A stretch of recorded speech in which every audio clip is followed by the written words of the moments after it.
Good morning. If you could turn the screen on. Excellent. Journeys sometimes take us to unexpected places. Sometimes they take us where we intended to go, but by perhaps a longer and maybe more scenic route than we hadn't planned on. And sometimes the destination just keeps on changing. I became a Christian when I was almost 17 years old, and so of course I had my life all planned out at that point, and it was exciting for me to see God take me where I already knew I was headed. Since I was good at math and science, naturally, I went to college and I became an engineer, to study to be an engineer. I went to MIT, and there I met a lot of really great and highly motivated engineers. More importantly, though, I met a lot of great and highly motivated Christians. As a new Christian, it was really important for me to join a Christian fellowship, so I became part of InterVarsity Christian Fellowship. And there is where I learned about Bible study, discipleship, and missions. And this is where the journey started to get really interesting. So in the summer following my junior year of college in 1987, I joined a group of college students from across the nation who would go on a missions trip into Eastern Europe. Now, this was 1987. The world was a little different back then, and much of Europe was hidden behind what we called an Iron Curtain. Soviet communism reigned back there, and along with that, of course, went state-sponsored and state-enforced atheism.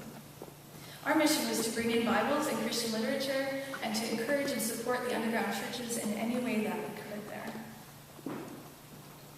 The first country we went to was Hungary. You see that up on the right there. Our job in Hungary entailed working with the Hungarian Baptist Church. The Hungarian Baptist Church was a registered church, and so they had certain privileges within Hungary, and they were allowed to have this ministry which helped children who were affected by drugs and alcohol, either having been addicted themselves or coming from families where their parents had those problems. And they had been given this land which had on it an old mansion. I think it was about 200 years old, and had sort of survived 2 world wars and a lot of other skirmishes in between. But needed quite a bit of work before it could become livable. So you can see here, this is actually my friend Ray and I, who's here with us today, building a brick wall up there on the 2nd floor. We also did a little bit of clearing. You can tell that I'm holding a scythe over there. Actually, we cleared brush with a scythe, which was kind of interesting for us. Faced all sorts of enemies, such as mosquitoes and poisonous snakes and things like that. It was really exhausting work. In fact, I remember one lesson very clearly. One night before we were going to sleep, we had our group devotional, and I complained to my team member that I just didn't think I could do this. This was just way too much for me. I was too exhausted. And where was God in all of this? And Steve, the man standing next to me beside her, looked at me and he said, "Gail, it's bedtime. Go to sleep. You don't need the energy now. God will supply your needs when you need them." And sure enough, I woke up in the morning and I was able to get back to work and survive those days. We got to work with the kids there. We camped out in the back of this mansion for the weeks, and we had a lot of communication struggles. They spoke Hungarian, which none of us did. So we had little bits and pieces of high school French or college German or Russian to kind of piece together and try to learn some of their very difficult struggles that these kids had been through. So that was really exciting to be a part of these kids' lives. So on to the next country. We then had to do a border crossing into what was then Yugoslavia. This is not actually a border crossing. Okay, this is just a barbed wire that we were goofing around with behind the campground in Yugoslavia. But the border crossing was a kind of a scary experience. Of course, you can't take pictures there. That was quite illegal. It was a big stretch of no man's land, very barren land, barbed wire fences all over the place, tall guard towers, and lots of guns. So it wasn't a place where you goof around and take photos. So we came up into line, and here we are in this van, 5 Americans and a couple boxes of Bibles and somewhat illegal, questionable literature that we were bringing in. And in front of us was another car, and we sat there and watched as that car was completely emptied of its contents, strewn all over the ground. The people from the car were searched, and I don't know what they were looking for, but it was a pretty serious ordeal. And we sat there and just silently prayed and waited our turn, kind of wondering how we were going to get through this. So finally it was our turn. We drove up to the checkpoint. The guy took our passports, looked at them, stuck his head in real quick, and then miraculously waved us on through. And we just drove on into Yugoslavia. So that was exciting to see God working that way. Yugoslavia was on the fringe of this Eastern Bloc during this time, kind of halfway Eastern Bloc, halfway Western Bloc, and they actually had some UN refugee camps there. So we were in, let's see this, Gail down over here, which was the capital of Yugoslavia back then, working in a refugee camp. And it was a convenient location for people who were escaping from Romania. You can see up at the top there, Bulgaria. We didn't meet anybody who survived the escape from Albania. We kind of wishing we would. But we also had some people who had come in there from Turkey and Iran. So all sorts of people who were fleeing different types of persecution, hoping to get refugee status once in Yugoslavia. Once they were there, however, they had a very long wait. They had to be interviewed, and the people had to determine that they really deserved refugee status. A large number of them were actually turned back, sent back to the countries where, of course, they didn't receive a very warm welcome from the officials who received them back. And so it was kind of a nerve-wracking time for these, mostly men, who could survive that trip.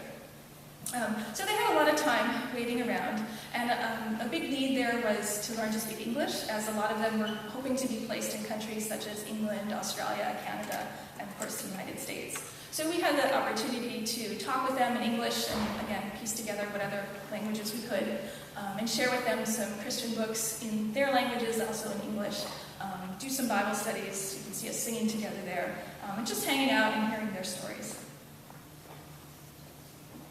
Like I said, communication was kind of iffy sometimes. At one time, I remember just not really knowing where we were going and being ushered into this small room, which was jam-packed full of these Romanian men. And it turns out it was a group of Christians who were so excited to see us and to receive the books that we had brought for them. And again, we couldn't really understand what they were saying, but we knew that we were praying and worshiping the same God. And we had a really wonderful time of just worship there with them. And seeing their scars. Some of these men had harpoon scars. Actually, when they were trying to swim across the river, the guards would harpoon them like seals. And so there was a lot of persecution that these people had seen. And we prayed with them. We prayed for the safety of their family, that they would one day be reunited. And then the bigger prayers of praying that one day they would have the freedom to worship God in their own country with their families there. And of course, you pray these big things, but this was the way the world always was, so we didn't really expect things to change.